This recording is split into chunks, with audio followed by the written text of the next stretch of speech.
મને શિકોતર ના રજવાડું બનાવતો આવડે અને મારું શિકોતર નું વરખણ ના રે તો એ રજવાડે આકડા ઉઘાડતો આવડે વાડીઓ હું શિકોતર એની શું બોલી બોલીને ધૂણી ધૂણી બનાવું છું તમારા કર્મમાં કશું ના હોય વિધાતાએ છઠ્ઠી ના લેખ લખતો પેન ધૂરી મેલી હોય દુનિયા ફરી વર્યા હોય સ્વાઈ તમારો મેર ના પડ્યો હોય આખરે તમારા મન મેં વિચાર ચડ્યા હોય મેર મુઈ મારા બાપની માતા તું ચોમરી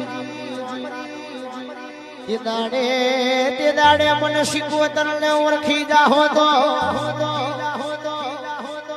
જગત ને પાણીમાં મુઠ્ઠીઓ ભરાવું